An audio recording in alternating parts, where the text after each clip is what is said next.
James Potter, Remus Lupin, Sirius Black, Peter Pettigrew, Pause for Breath, and The Prisoner of Azkaban by Gonzoclock. Chapter 3. Remus looks up from his pile of ungraded quizzes, blinking into the face of Albus Phoenix. Hello? Remus asks, hesitant. Fawkes drops a note on Remus's desk, chills out a little melody, then flies off. Remus blinks again, then picks up the folded piece of paper. Remus, please come to my office at your earliest convenience. There has been a development. Albus. Remus's heart is suddenly beating very fast. Have they caught Sirius? Has Sirius broken in again? Have they figured out the Animagus thing? Every day Remus caresses James for convincing them to take that unbreakable vow. Remus wastes no time in standing up, grabbing a satchel and exiting his office. It's been a couple weeks since the full moon, and he has a couple weeks to go, so he should be feeling pretty good. Unfortunately, he's been sitting all day and is rather stiff because of it. Remus rounds a corner, almost running directly into Harry. Oh, excuse me, Mr. Potter, I didn't see you. Harry's staring at him, mouth open and hazel eyes wide. Wait. Oh my god, Remus says, feeling suddenly lightheaded. Remus looks up, and past 15-year-old James, heart stopping as he meets the gaze of Peter, oh god, Sirius, oh god, and worst of all, himself. Younger him is staring, face pale and eyes completely amber. He looks like he's barely holding it together, and Remus would know. We probably shouldn't have fucked around with blood magic, is all Remus can think to say. Yeah, about that, James says, folding his arms. What the fuck? Remus blinks down at the indignant boy, then covers his face in his hands. He feels hysterical, laughter bubbling up in his chest, but shoves it back down. He needs to. He needs to think. He looks back up into the faces of the marauders. To anyone else, they might look a little shaken, a bit pale, but Remus knows better. These kids are terrified, and probably feel more alone than they've ever felt in their entire lives. Even Sirius. Well, he grows up into a murderer, but Remus would be hard-pressed to believe that the 15-year-old Sirius before him is the same as the war-hardened, traitorous, escaped convict. With that in mind, there's only one thing Remus can think to do. Anyone want some hot chocolate? Please, younger Remus gasped out, looking like he's just been offered the lifeline of the century. Remus shoots himself a smile, then gestures for them to follow him into his classroom. Albus will have to wait, although Remus would bet a good bit of money that he'd just run into the development Albus had alluded to. Please sit, Remus says, gesturing to the classroom chairs as he heads over to his emergency supply. The four do so without complaint, looking around with undisguised awe. He wants to bet Moody is the best defense teacher the school has seen since Leitner, Sirius pipes up. Shut up, younger Remus mutters, blushing. Remus rolls his eyes as he's pouring the cocoa. Honestly, and he'd never thought he'd been subtle about that crush. Let's just ask. Hey, Professor Lupin, are you the best defense teacher the school's seen since Leitner? James asks, leaning back in his chair.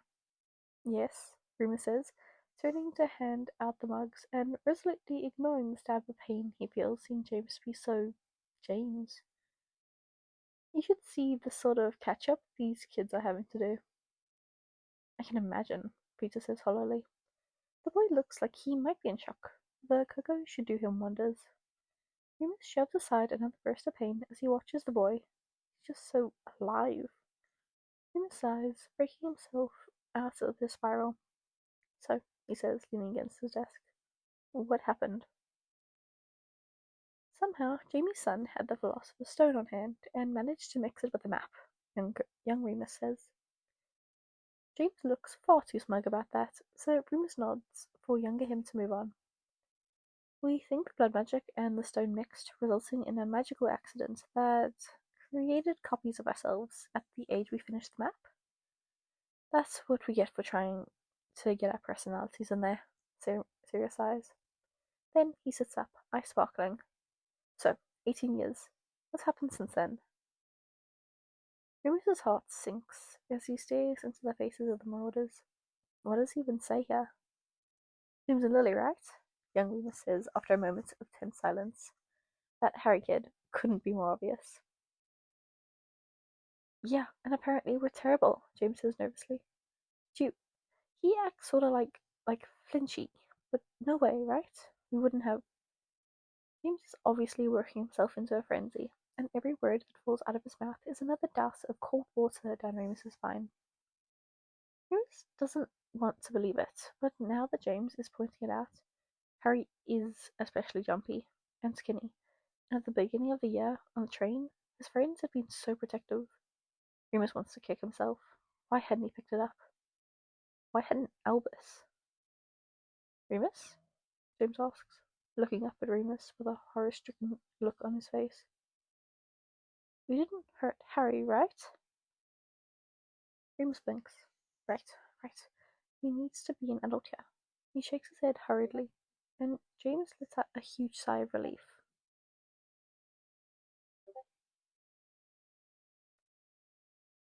Remus blinks. That's not the whole story, young Remus accuses. You're not telling us everything. Look, it's been a long day, Remus starts. No, Peter says, looking up from his mug. His eyes are bright. No, you need to tell us right now what happened in the last 18 years that has everyone looking at us like we killed their mothers in front of them.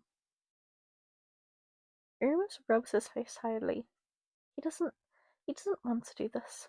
Why hadn't Albus explained things?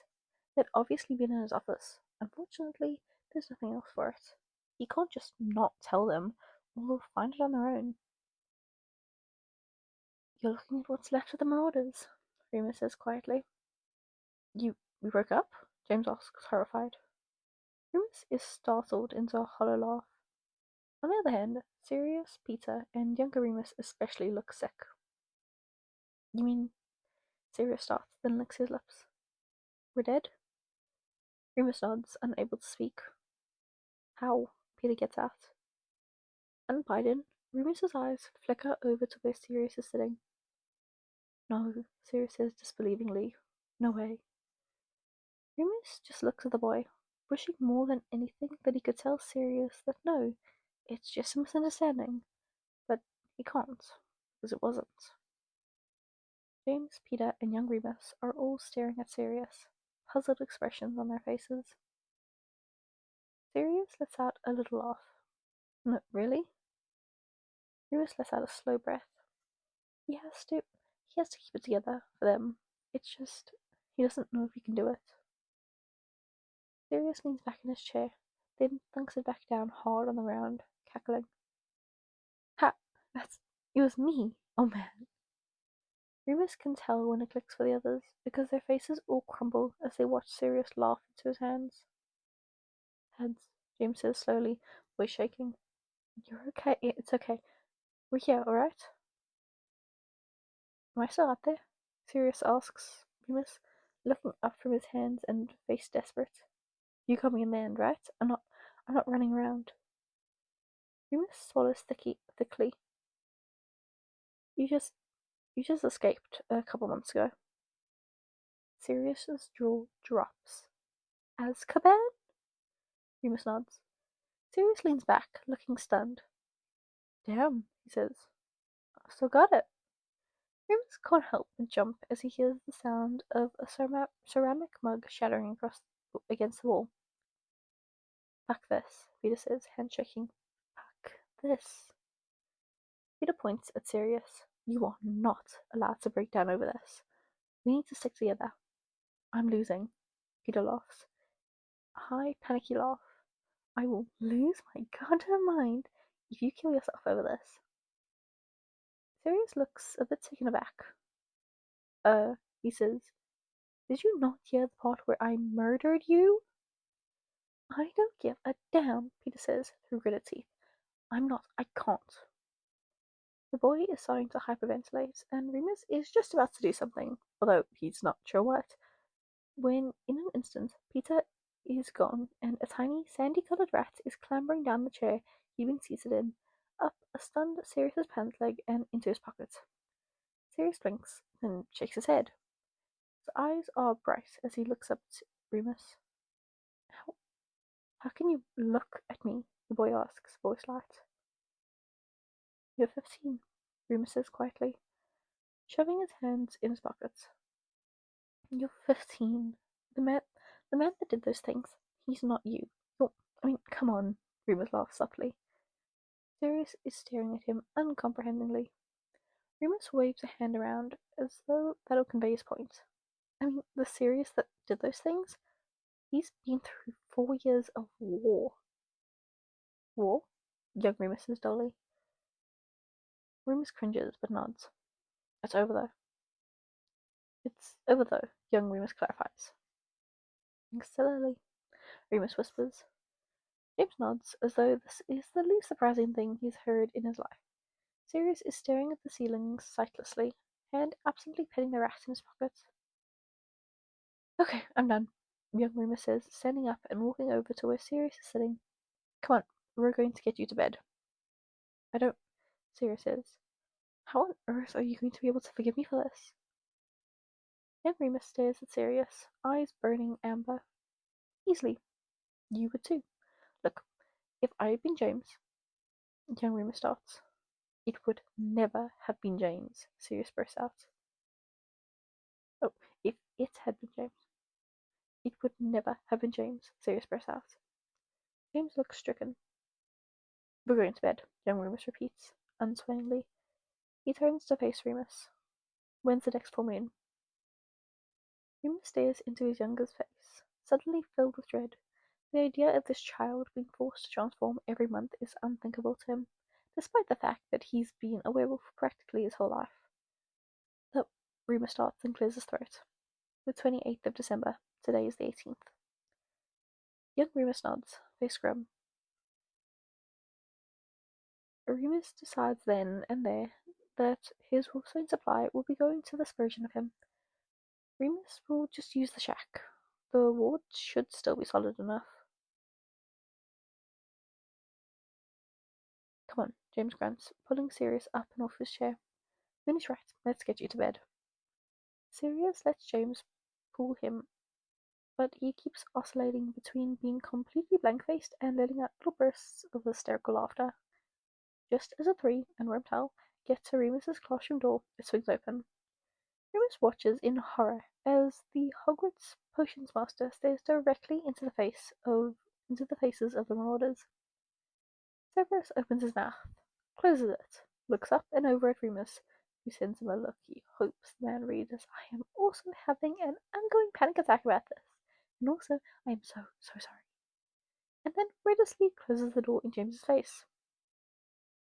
Right, Remus says, breaking the stunned silence. By the way, nope, younger Remus says, going to bed. Remus watches as they leave, then, when he's sure they've gone, sinks into his desk chair with his head in his hands. He doesn't cry, since crying tends to rile me up more than anything else, but it's a close thing. After 15 or so minutes, his classroom door opens again. Remus doesn't look up until he hears the sound of a glass bottle being slid across the table.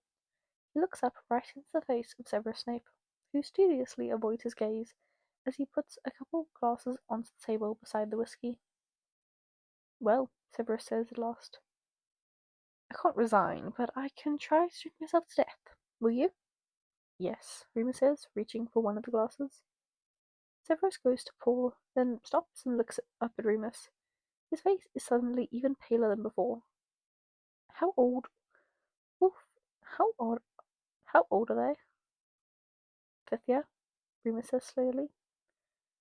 We need to invite Minerva too, Severus says, pushing his chair back. Why? Severus levels a flat glare at him. Remus is lost. Severus sighs. Who else are 5th year Gryffindors? Remus pauses, thinking hard. Then his eyes widen in understanding, and in horror. Oh my god, Remus says. The twins. Severus nods grimly. The twins, he repeats. Oh my god, Remus whispers again as Severus leaves to find Minerva. Okay, this is fun. I thought we were gonna lean into with certain aspects about Peter's characterization in this one that I, for whatever reason, love. Um, this is gonna be so fun, genuinely. Do I remember most of this fic? No. I just remember finding it really, really funny. That's about it. um, oh yeah, I'm back. This is technically the same day as the other episode. I'm probably gonna have it published tomorrow. Or that's confusing. It is currently what's the date? 24th of June. It'll probably be posted on the 25th. Just because then you have like 2 days of consistent uploads, and isn't that nice? Look at me being so nice to you guys. Anyway, um, hope you enjoyed it. I'm actually probably gonna do the next chapter as well. Oh, 3 days! 3 days of consistent uploads. What is this? Wow. Not gonna last long. Anyway, hope you guys enjoy. Bye bye.